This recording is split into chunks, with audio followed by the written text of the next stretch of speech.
Does it ever feel like you're a marketing professional just speaking into the void? Well, with LinkedIn ads, you can know you're reaching the right decision makers. You can even target buyers by job title, industry, company, seniority, skills. Wait, did I say job title yet? Get started today and see how you can avoid the void and reach the right buyers with LinkedIn ads. We'll even give you a $100 credit on your next campaign. Get started at linkedin.com/results. Terms and conditions apply. Out here, there's no one way of doing things. No unwritten rules. And no shortage of adventure. Because out here, the only requirement is having fun. Bank of America invites kids 6 to 18 to golf with us. For a limited time, sign them up for a free one-year membership, giving them access to discounted tee times at thousands of courses. Learn more at bankofamerica.com/golf with us. What would you like the power to do? Bank of America. Restrictions apply. See BofA.com/golf with us for complete details. Copyright 2025 Bank of America Corporation. At Lowe's, pros save big on the supplies you need to get the job done. With the new My Lowe's Pro Rewards program, get member-only deals every week and access to free standard shipping. Plus, members earn points toward exclusive rewards. Join for free today. Lowe's, we help, you save. Points are awarded on eligible purchases. Program subject to terms and conditions. Free standard shipping not available in Alaska and Hawaii. Exclusions and more terms apply. Details at lowes.com/terms. Subject to change. Welcome to 4Kids Flashback.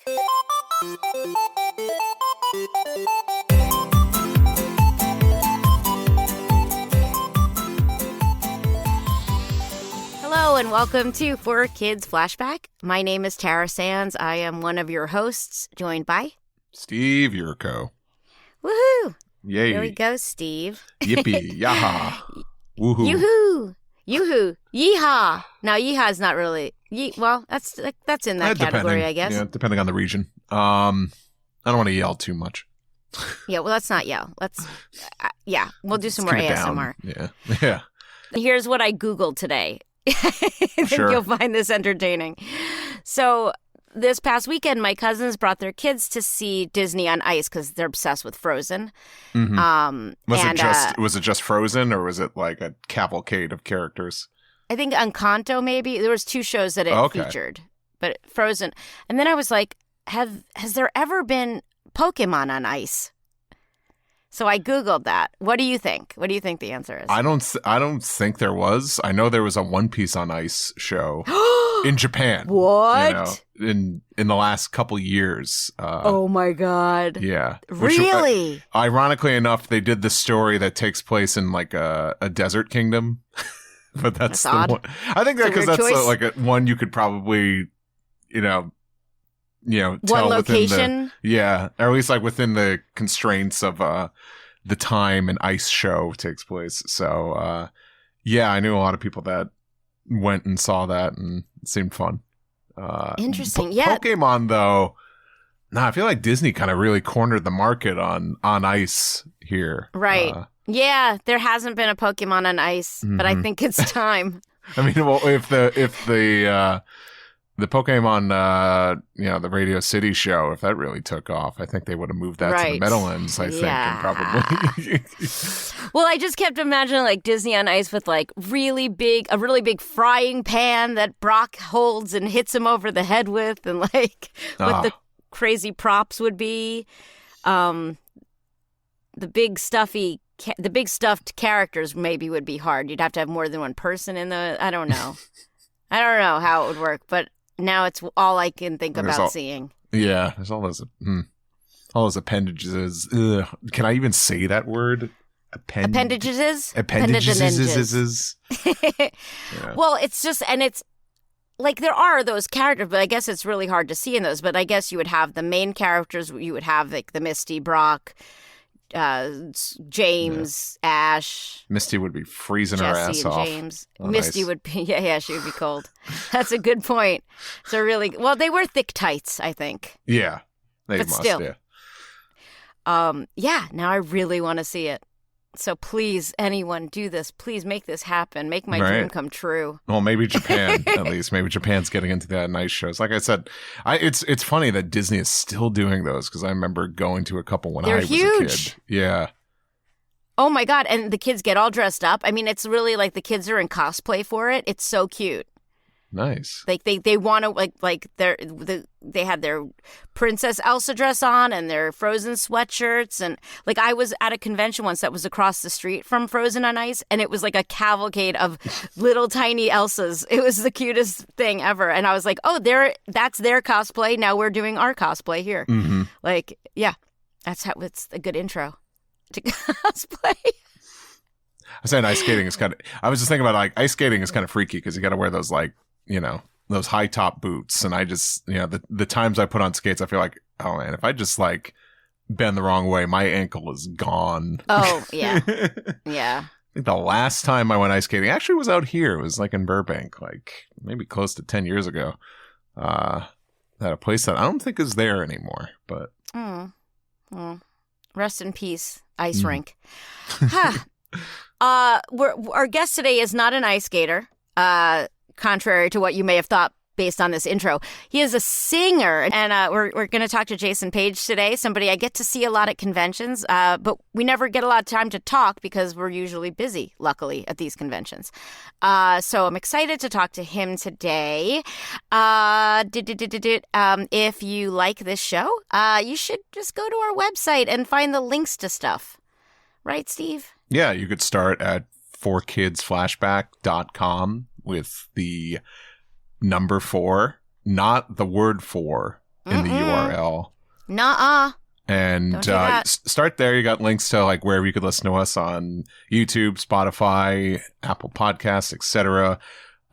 Check us out on our Patreon if you want to give back to the show and get access to episodes a week early, ad-free, access to our Discord and other bonus content. That's patreon.com/4kidsflashback. Same thing with the number 4 in there.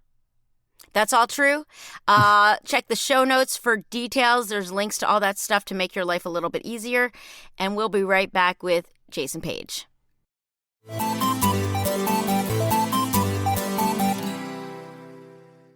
Our guest today is Jason Paige. Jason was the singer of the original Pokémon theme song. So you guys who are listening have heard his voice about, I think the actual number is about 3,439,000,000. I've lost track. You've heard his voice a lot, is what I'm saying. 248.6. And also the singer of Viridian City, right? That's correct. And a whole bunch of other things that you've heard 600,748 times. Jason lives rent-free in our heads is basically what the theme of this interview is. That's correct. Welcome to the show, Jason. Thank you. Thank you so much for having me on. Very excited to be with you. We, like all good heroes and villains, we need to know a little bit about your backstory, your origin story. I look at you and like I've known you for a while, and I assume you were someone who was like singing out of the womb. Is that right? Well, it's funny you should say that because we all are born as babies singing, holding that note with incredible diaphragm support and pitch, and our vibration at that point is music. It really is. You could take any baby's cries and cut it up and put it into a mix. So yeah, we all sing. It's when we are told not to sing anymore. It's when we are stopped from that natural expression. Mary Had a Little Lamb, Twinkle, Twinkle, Little Star, Ring Around the Rosie. These are all songs, A, B, C, D, E, F, G, H, I, J, K, L, M, N, O, P, to teach us. And so our singing is a little bit more inherent to the human experience than talking is. So I was just continually encouraged throughout my childhood to keep on singing. And that led me into joyfully singing to get into the High School of Music and Art, LaGuardia, singing, I'm sailing away, set an open car. That was your audition song? That was my audition song. I was so nervous when I was singing it, but I got in. And I remember singing in the first day of class, and the class erupted in applause, and I was like, oh my God, this is incredible. Like I felt like I gave a gift and they returned the enthusiasm. And then I had 4 years of voice training, which was all classical based. Come from your bed. Italian operas, French operas, German arias. It was very difficult to do things in the vocal world that I wasn't excited about. So I had a band outside of the school that was my passion, and I played talent shows with that band, and that led into sort of the performance world and acting. And I was a magician on the streets of Columbus Avenue in the late 80s. So this is, I should specify, he's talking about LaGuardia. This is New York City, for those of you who don't know. That was like the high school that Fame was based on. Yeah. So we set the scene for you people. So in the 80s, Jason, you're doing magic on the streets? What? Yes. I lived on Columbus Avenue and 77th Street, and I met some street performers on the street, and some of them were crashing in my house at the time. My mom had gone down to Mardi Gras and met these guys, so I hooked up with these guys, and they taught me magic. And then I started doing magic on the streets of New York City, entertaining huge crowds on the corner of 76th and Columbus. And then I would just pick a different corner, stand on a milk carton, and do this magic show, 15-minute magic shows, and I'd collect, from the people, and I would be making hundreds of dollars a night as a 14-year-old. On the Upper West Side, and an agent came by and said, "Wow, you have an agent?" And I said, "No." I came in and had an audition, and my first headshot was created. Oh my gosh, he's holding up a picture. Oh, it's so cute, young Jason. Is there anything that you are shy about? You just you've always seemed so confident and performance-wise, is there anything that you would be shy to do? Well, I haven't done any nude scenes. There's a limit. Now's your chance. Actually, no, that's not true. I did some nude scenes in. I'm not shy about it at all. I was Frankenfurter in Rocky Horror. It was practically nude. Oh, there you go. That. Okay. And I had a public access cable TV show in the mid 90s called the What's Up Show. Oh my God. And that was on Manhattan Cable. And it was Kids in the Hall meets Saturday Night Live meets Real World on steroids. And there were skits where genitals were exposed sometimes. Just put it that way. Wow. In the name of comedy. You were allowed in the to name do that of comedy. on that channel. Yeah. You were allowed to do that on public access. That was and a myself weird and channel. For those of you who did not live in New York at that time, there was some crazy stuff happening on that channel. That was me. I was the crazy stuff happening on that channel. You. I bet if I showed you some of those old You're videos, Robin you'd be like, Bird? "Oh my God, I remember this." Yeah, it was right before Robin Bird, Tuesday and Sunday at 10 p.m. And we used to be recognized on the streets for that. I was a local celebrity for about 3 or 4 years at least. And when I started doing jingles and music for television and film, I would go into a jingle house and the guys would be like, "You're the dude from the What's Up Show. Oh my God, I watch that show all the time. It's incredible. I love that show." It really helped boost my career as a jingle singer and landed us some really good associations with a lot of the music houses in New York City. It was incredible. And it was the internet before the internet, basically. YouTube before YouTube. That's you could go viral kind of. Pretty much. And not just because of the viruses you got from performing in that space, but yes. Okay, so that's a great segue because you mentioned jingle houses. We've had John Siegler on the show who owned a music house with John Loeffler, and I assume that's the next part of your story. Yeah, that's pretty much it. Is it? The jingle houses, we worked for a whole bunch of jingle houses. We would do demos for them because they had to hire many producers to create all of their songs. Everything is a paid audition, We went in to New York Jam and they had a Lego account and they needed to produce 7 songs for Lego. Hopefully they would win the account.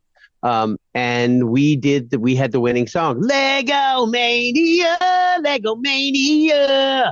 And that was on all the commercials for about 5 or 6 years on all the Lego commercials. And then I was also introduced to New York Jam. To rave music at that time, which then became Paradise Music. Domino's Pizza delivers. We did lots of demos for them. and they knew my voice would fit the Pokemon theme song. So, they called me in to sing the demos, and the demos went final. And then the show became so big that they made the record. And then actually the Legomania Jingle House was the producer of Viridian City. So all these jingle houses got together because everybody knew each other back in the day. And everybody did a song. Everybody had a song on it. So New York Jam had a song. Paradise had a song. And I sang on both of those. And the rest is everyone else's work in the Pokemon ecosystem, loving it and sharing it and growing up with it. Yeah, I want to talk more about the session itself, but before that, something we talked about a little bit before was why people, and musically, I think you'll probably understand this, like why people who write jingles are so good at writing theme songs. Like there's something there. There's something that translates. Is it that they write great hooks and they can tell a story quickly? Like what do you think it is that makes these writers be able to do both? Yeah, well, it's about understanding the intention of the product, understanding the intention of the brand, and then being able to create something that represents that brand. And the way I do it is I come from a lyrical perspective. It's all up to chew bubblegum kids.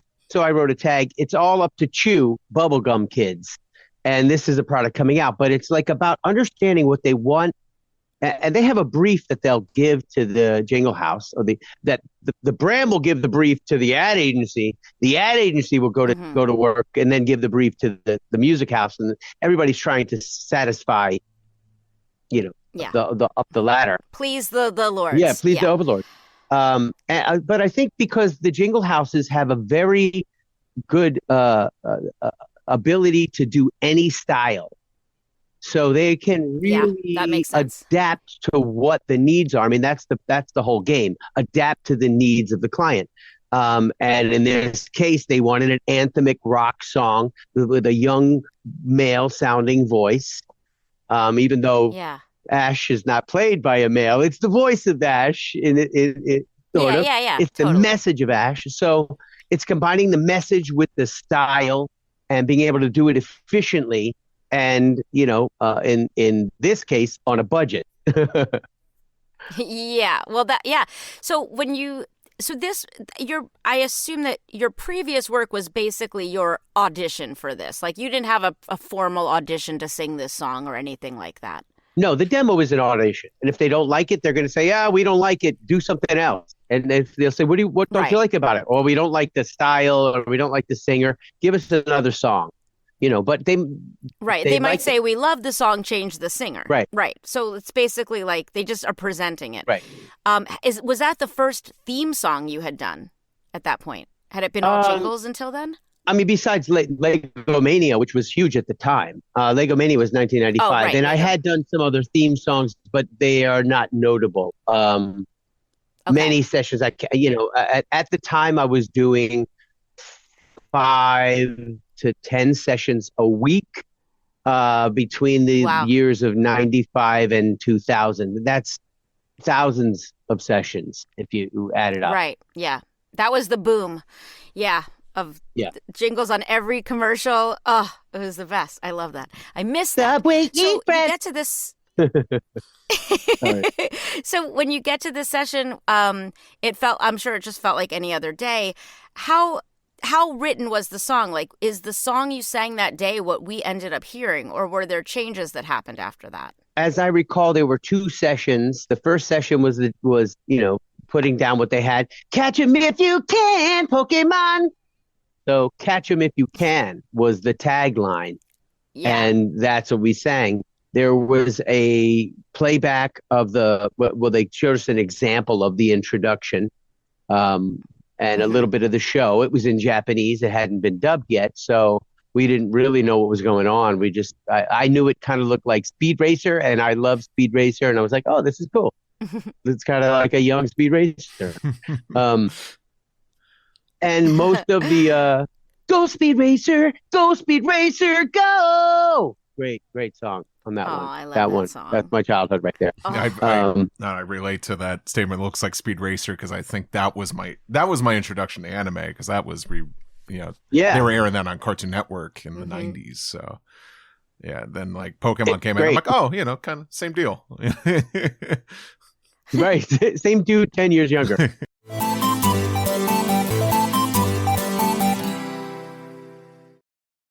This episode is brought to you by Chevy Silverado.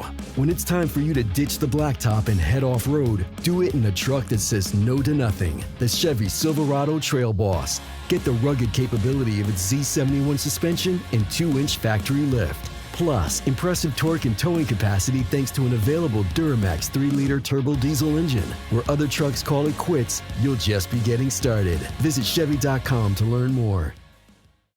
At Sierra, discover top workout gear at incredible prices, which might lead to another discovery. Your headphones haven't been connected this whole time. Awkward. Discover top brands at unexpectedly low prices. Sierra, let's get moving. 24 chefs, 24 culinary showdowns for 24 hours straight. Which chef will outcook, outpace, outlast the competition? No chef Escapes the clock. Season premiere, 24 and 24, Last Chef Standing, Sunday, April 27th at 8. See it first on Food Network. Stream next day on Max. Yeah, so the session was pretty much, they had the song already ready there, at least the, 1 minute and 8 second, jingle. And most of the lyrics were done. As I recall, there weren't any other lyrical changes. It was just that Catch 'Em If You Can got nixed and they went to Gotta Catch 'Em All. And then we had to redo all the background vocals for that. That was the second session. And, are you singing background on that as well? Yes. I'm on the background group as well. So that's you. No, it's not on the high part. Do use the leads. Okay. So what's you on that? I'm so curious. Is the girl a girl? There's a high part. The girl part is a girl named Katie Mack, another jingle singer, another superstar of the time, and then all of us in the room for the big group. Pokemon, gotta catch 'em all. Everybody's together in a group singing that. And then that went final. So that's how that session goes. So, it gives one session, they change one thing, we re-record it with the new vocals, with the new backgrounds, and then it's it. It's gone. It's gone off to the races. In sessions like this, how much input do they take from the singers? Are you like, oh, I'd love to do like a little riff here, or hey, if I said this word instead, they're open to that? Yeah, they want me to interpret it my way. I mean, without changing the structure of it. I think during the session when it went to the full song version, I did all kinds of riffs all throughout the song into the solo section. At the end, I did a rough scratch track of a dozen or so taglines. Gotta catch 'em all, gotta catch 'em all, gotta catch 'em all, gotta catch 'em all. A whole bunch of random ones, and and then they pick from that. They comp from that and figure out which one is best. But yeah, it's all about interpreting what the lyrics are. I'm trying to get into the mind of the brand in this particular case, and that's into the mind of Ash, because that's how the lyrics are written, and it's all about just giving it that 500%, not holding back, pushing as much as I can, because I'm never going to have to sing it again, is the thought. I'm giving you all of this. Right. It's a jingle. Who's going to sing this jingle anymore? Nobody's ever going to have me sing this jingle. So now when I sing it live, it is a very effortful experience, to say the least, because it's something that I just did as a one-off, giving it all of my energy. So for me to get up on the stage and give it all that energy again 25 years later is a really helpful challenge for me to take my vocals That's a to good the way next to level. look at it. Yeah. When you heard it finished or when you hear it today, are you happy with the takes they chose? Like, do you ever think, oh, I wish I know there was a take where I did this? Like, is that, or like, oh, that thing I did at the end, it would have been cool if there was an alt version. Or are you happy with it? I mean, I love it. So, I mean, and people love it. So do you hear it and just like it? Well, I do like it. However, I have done quite a few remakes in the past 5 years, 6 years, 7 years. I think it's only 7 years that I have been popped out of the Pokeball. Before that, I had nothing to do with the Pokemon community.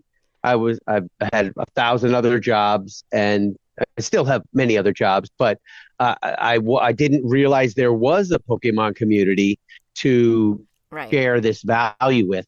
But since I have, in 2017, I did a heavy metal version with Jonathan Young, and it is my favorite Pokemon theme version out of all of them. And there's all kinds of cool stuff that, you know, in second thought, some of that cool stuff should be in the original.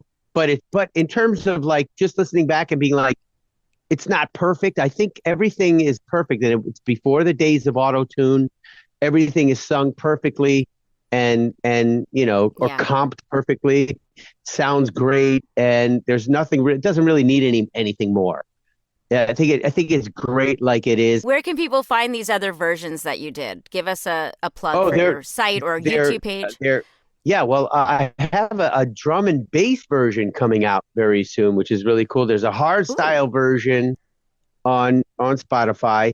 And the Jonathan Young is on Spotify and YouTube as well as a really cool video of us standing on a cliffside singing the Pokemon theme song together. And he's a super talented guy, and it's a really great production as well. So it's a duet.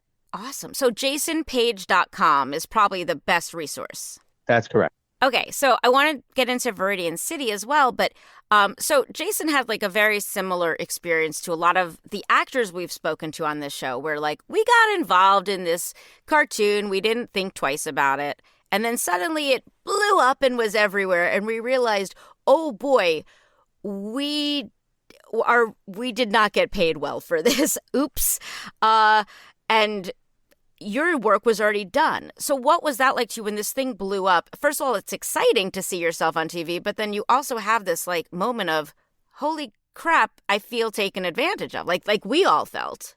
Well, what happened was everybody did everything so right that it exploded before they had even structures in place to compensate people for what was going on. Yeah. So, basically, like Blockbuster video stores had these room greeters that would sing, "Gotta catch 'em all, Pokemon," when you would walk in the store, a Bulbasaur, a Charmander, a Squirtle. So the whole thing is that the song and the brand blew up so quickly that there were all of these various items that you couldn't even, there was no standard to monetize this thing that was in Blockbuster video. There was no standard to monetize, you know, an ice skating show that was doing this song. There was no standard to monetize the radio play on Radio Disney. No one was prepared. Nobody was prepared for all of those things. So when I sought compensation for those things, it had to be done through 7 different companies. The videotapes got produced and sent out everywhere. So there's no monetization on that distribution either. There was only the monetization of the first song for the TV show, and then a record contract for the full version and Viridian City, those 2 songs. And that pretty much, you know, there was a record contract that was presented to me, but it didn't include all those other things. So instead of that record contract being the thing that I signed, I just got a one-time buyout from all of those companies, basically, together, and that was what that sort of petition was about, to be paid for all those things that they couldn't possibly even have dreamed would happen. Right. So I just kind of see it as everybody did everything, and because they didn't have the structures to pay for those things, I don't fault them for that. There's no way to figure that out. It's better to just have a one-time payment to buy out. It's easy. It's cleaner. It's easier. I mean, it's like the toys weren't ready in time. Like there was we get into so much of this on the podcast. It wasn't that people were like, screw you. It was like, oh, wow, this just became bigger than we ever could have imagined. And happened faster than we imagined. Correct. Everybody did everything so right that all of these things happened. Instead of the narrative being everybody did everything so wrong to mess everybody up, to take advantage of everybody. Right. No, everybody was just doing what was right for the entirety of the product. And we know that now in retrospect, but when you're hearing all of these things and you're hearing your voice everywhere that you weren't compensated for, it feels different. It feels like you've been abused. But the reality is you had a choice not to be abused, and you did everything right by being a part of a thing that seemed abusive at the time because you wanted the greater good to succeed as well. You wanted.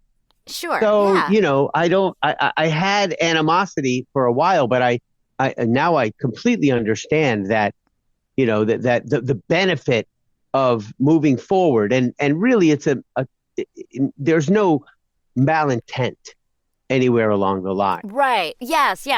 Yeah. I mean, and that's just it. And I know that you did go to court over this. And I know that as a cast, we all really understood it. And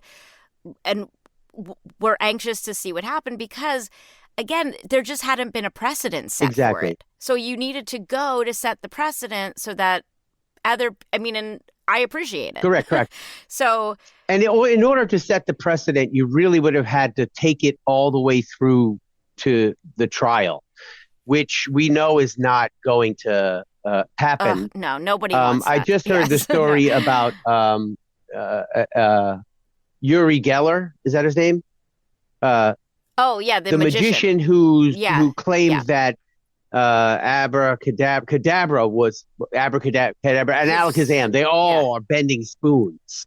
And that he stopped them. Yes. Oh, yes. With the Pokémon. Yes, that's right. They stopped him from he stopped them from making the spoon, the character.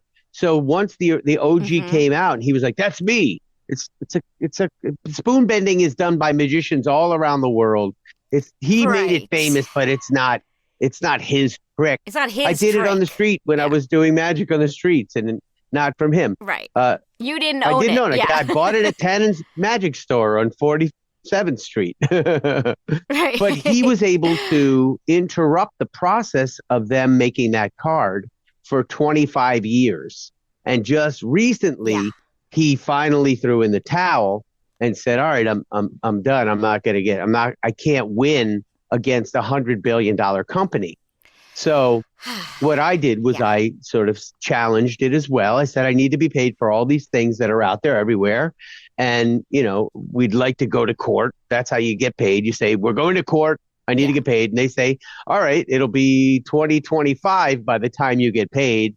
Exactly. And it'll cost you. By the time our lawyers. It'll cost you $6 million, $7 million, $8 million in fees to maybe more for 25 years of keeping. I don't know how much how much he spent protesting that. It'd be interesting to know that. But the precedent is I got paid one time for all of them, which is satisfactory because it winds up being, an hourly rate of like $10,000 an hour. So right. And I get it. But I understand the frustration so I appreciate you going through that because that could not have been fun.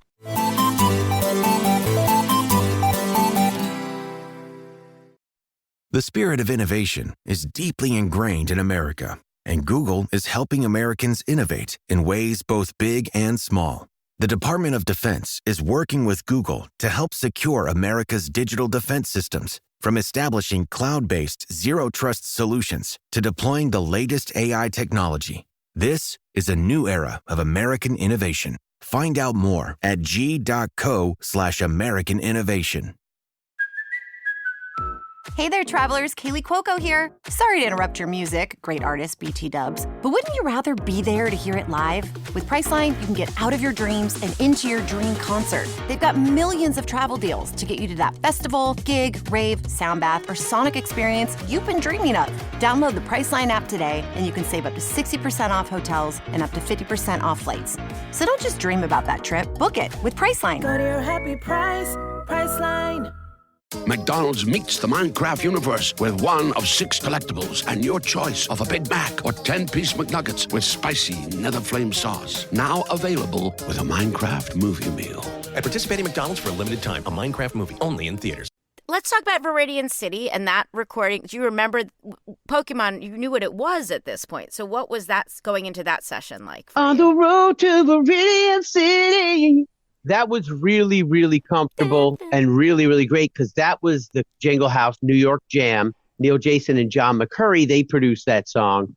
And that was where we did Lego Mania, and a host of other jingles. I sang there many times. That was our sort of closest jingle partner that we worked for. We did dozens of demos for them. So it was like really cool. Everybody's involved in this album. That's going to be so great. And they have a great studio and they had great production. I was very confident what they were doing. So it just really worked out. And a lot of people say that's their number 2 song on that record. It's a banger. And I perform another one that I was like, oh, I'm performing this live now. And it's not that easy. Yeah, I love that. Oh, yeah, because you're right. You put 1,000,000% into these things. It's exhausting. I've watched you do this. I'm tired after you perform. Before we let you go and talk, I want to talk about what you're doing now, but also you and Steve have a shared credit. Uh-oh. And I want to find out what you do on it. So Steve is the storyboard artist for Rick and Morty. Oh. And I saw that you did something for it. I got random cultural tropes to love, like apple pie and OJ's glove.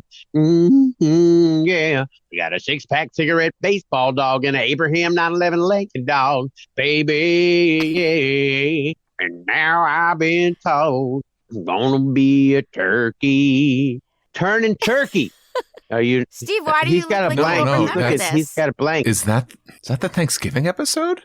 Yes. Turning turkey. I did board on that episode. I will say, yeah, that episode so crazy. Changed so much since I last worked on it. So I can't remember. I think I must have watched it when it aired, but wow, it's pretty crazy. They're all crazy. Yeah. All of the episodes are crazy, but I get a nice response from that one when I perform that live. Oh my God, I had no. Then again, that's season 5, and it's was that playing in the bar?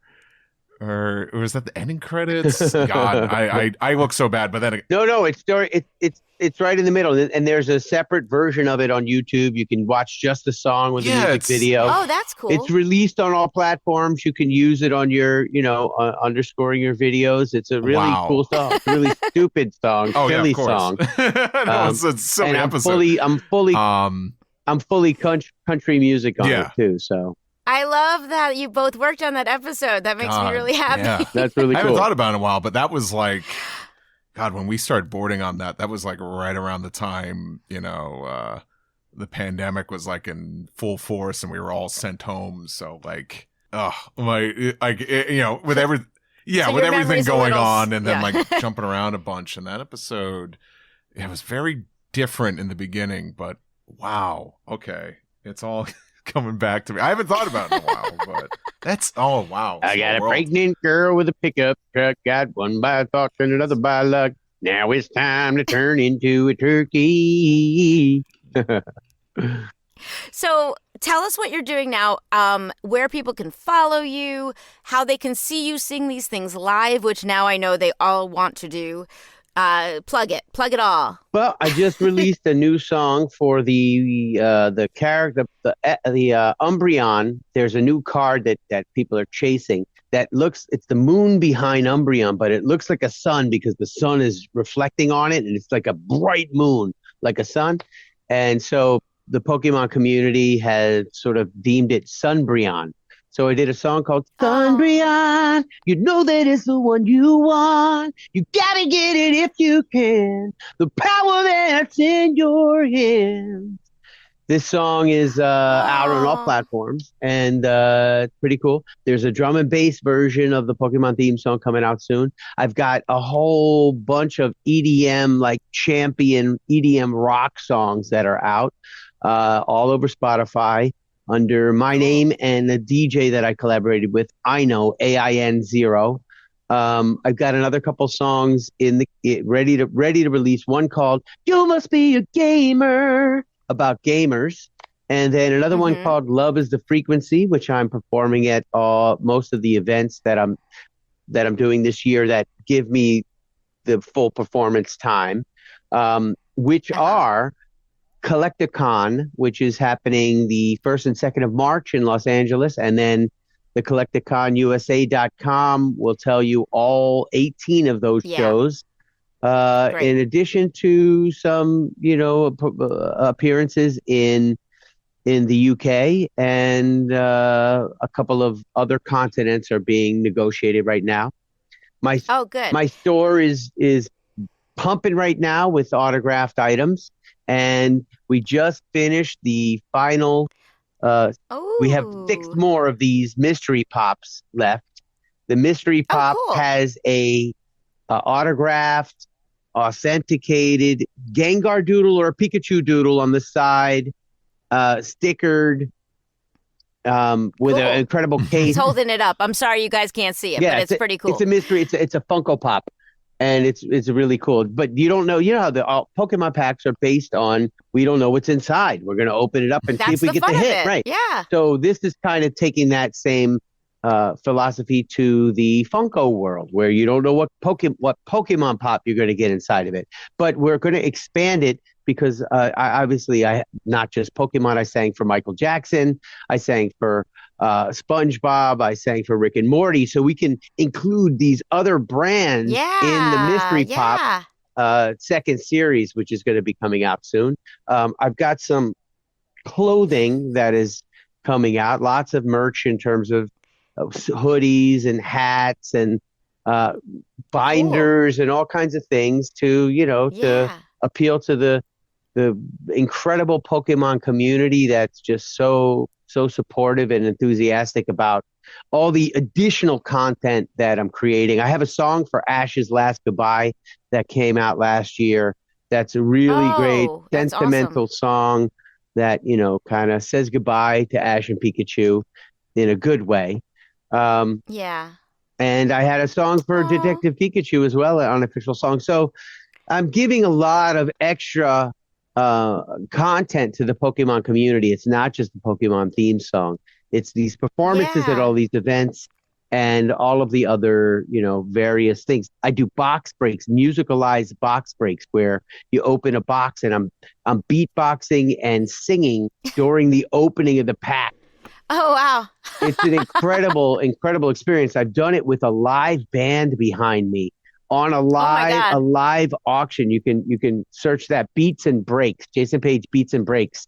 Yeah, I'm going to put a link to all of this in the show notes, you guys. So just like wherever you're listening, you'll be able to, this will all be in the show notes and you can just click right on it. Also, he has a great section of fan art on his website, which is so sweet. So good. It's a great page. Yeah. Yes, I love Definitely check that out. Engaging with the fans is the greatest thing. The joy of the Pokemon community and the people that have had such wonderful cathartic experiences centered around Pokemon, and they bring those experiences to me and share them with me, and it's just really it's just very special to interact with the community. So that's what I'm doing. I mean, when I'm not doing other jingles or other shows or producing other things like the Bubblegum Kids jingle or Liberty Pure when you want to be sure, a water filtration company that just doing a jingle for. I would buy water if I heard that. It's incredible. I'm going to take a sip of water now. That's right. I got Liberty Pure right here. Water is the is the most important element in our human existence. So I'm very big into the water technology. You make us buy stuff, Jason. That's what your voice does. It makes me want to spend money. That's it. And so you did it. Wait, there's one more thing I got to mention that happens every year. My theater work is really, really robust. Yeah. It's called Both a Beatles Gospel Nativity, where we take the Beatles songs and we tell the nativity story with a gospel chorus that I put together with gospel arrangements of the Beatles songs. It's an incredible thing. We're in our 16th year. And where is this? Where does this happen? It happens. It's been happening in Los Angeles, but we are trying to take it more places around the world through a live stream broadcast this year, which is going to be really incredible. And then I'm starring in another show. It hasn't been scheduled, but they've opened the first one. It's called For the Record Scorsese. They take all of Scorsese's movies and all of the songs that are part of Scorsese's movies, and they create a musical out of it on stage, weaving the characters from all of the movies together. And of course, I play Joe Pesci. I'm up there doing all kinds of crazy things for the whole show, and then I'm singing songs from the movies as well. It's an incredible show, and it's in a brand new Spiegel tent, which is a 700-seat tent that was built out of this company that I started performing with in 2010, and this has grown into this incredible phenomenon in the Los Angeles community. Cool. And I fly in to do these shows, and it's just so great. It's a great thing. So one of those is going to be happening later on in the year as well. So. Oh, good. Okay. Yeah. And write to you guys, I always tell you this, if you want to see Jason at a convention near you, write to the conventions, hit him up on social media and be like, hey, we want to invite Jason to your show. So that's something you guys can do to be proactive about that. Yep. Follow my channels. I got Instagram, Facebook, YouTube, all of them. Jason Paige. All right. Thank you, Jason. Thank you so much for doing this. Thank you, Steve. Thank you, Tara. I love you guys. I hope to see you soon.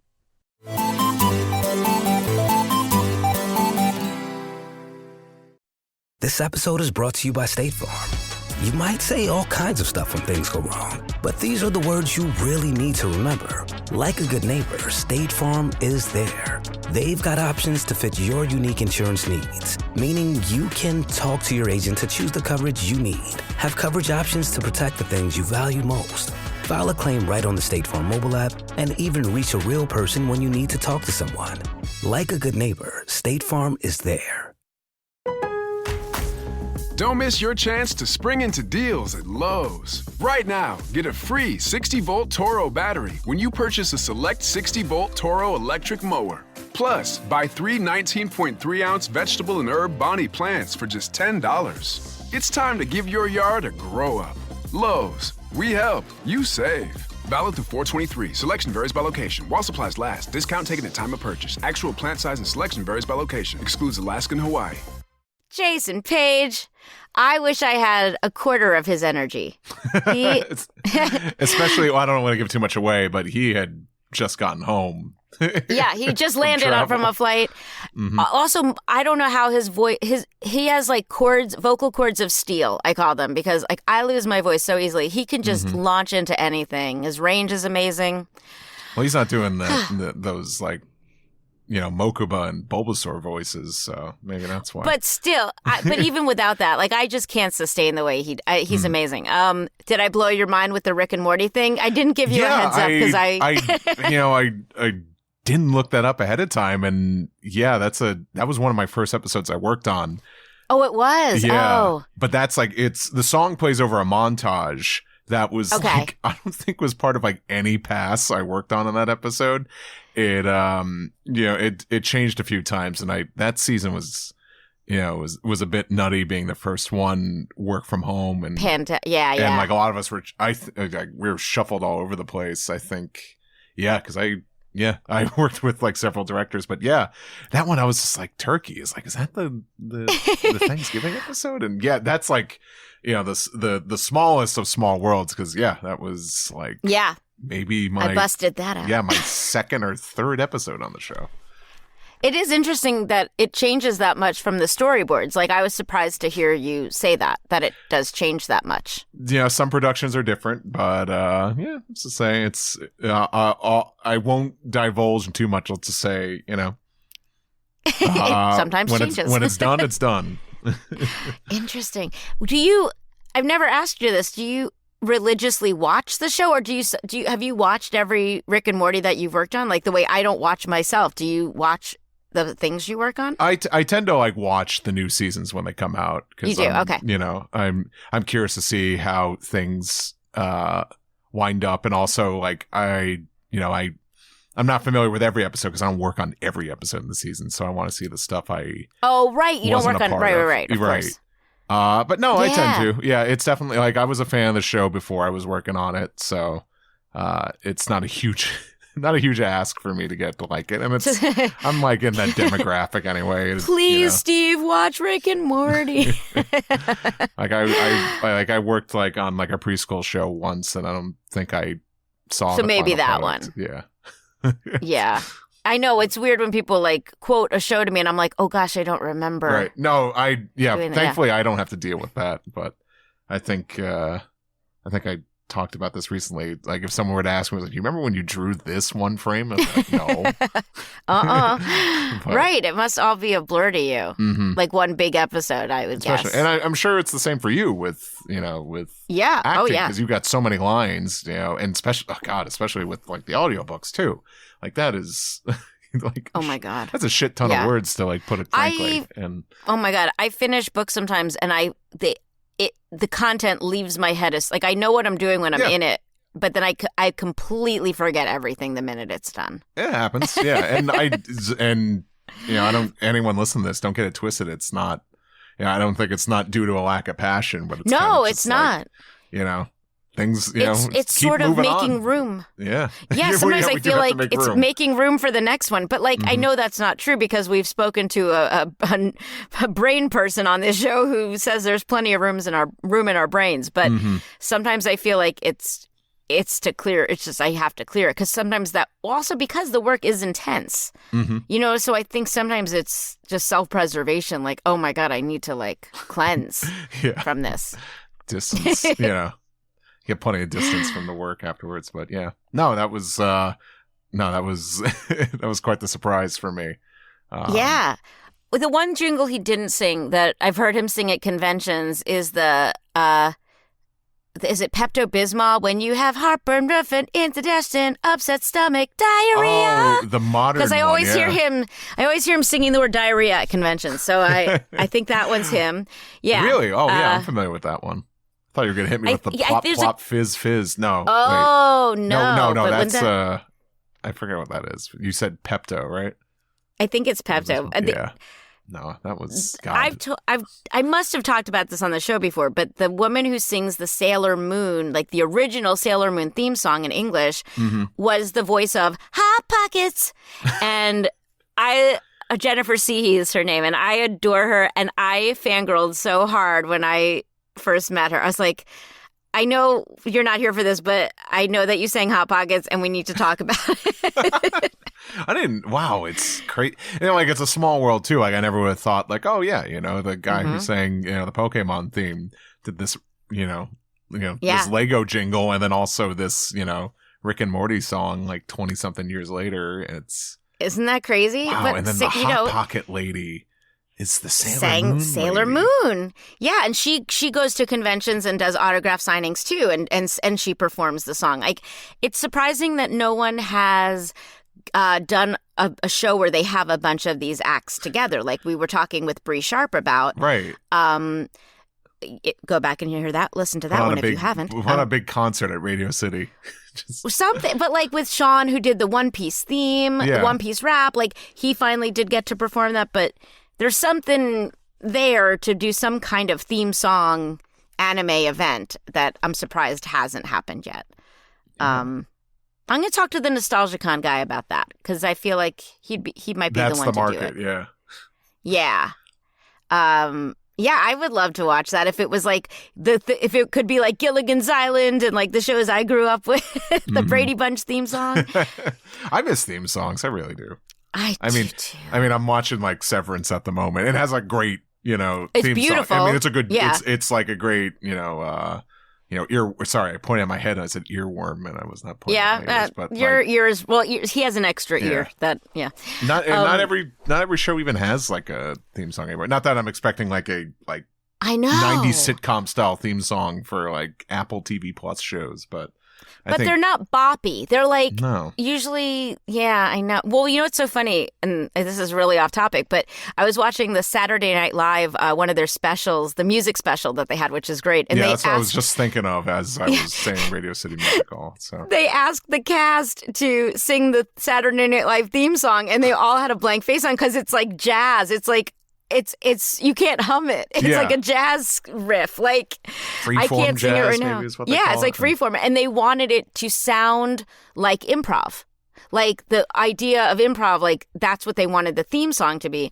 And I think it's similar. I mean, it goes back to what we were talking to him about. Like you're setting the stage for the show with these songs, and I think when we talked about the Pokemon theme song and other theme songs with Norman Grossfeld, he said he wanted kids to run in from the other room when they heard it. And Jason's voice has that. There's something in the quality of his voice. It grabs you. It gets your attention, makes you want to run in and see what's happening. So mission accomplished. And the rest was history. The rest was history.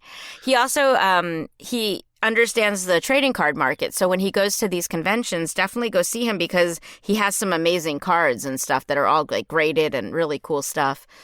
That's my spiel. Check out the show notes for links to all his stuff and to subscribe to our Patreon. But at the very least, something cool you could do is just give us 5 stars on like Apple Podcasts or Spotify. Or if on YouTube, you could just give it a like and write something in the comments like, I dig your show, Steve and Tara. I want to hear those words exactly. You can quote me. All right, we'll let you guys go. Have a great night, day, afternoon, and we will catch you next time. 4Kids Flashback is a production of Maji Media, hosted by Tara Sands and Steve Yurko. Producers are Zach Logan, Tara Sands, and Steve Yurko. For more information, go to 4kidsflashback.com. That is the number 4. And if you worked at 4Kids and have a story you want to share, please email us at 4kidsflashback@gmail.com. You can find us on social media at 4Kids Flashback, and to listen early and ad-free, head to patreon.com/4kidsflashback. For podcast merchandise, find links on our website and Linktree. As they say on every podcast, if you liked this show, please subscribe, rate, and review, and tell your friends or 4. If you want to check out other Maji Media podcasts, go to Maji, MAJI.media. Thanks for listening.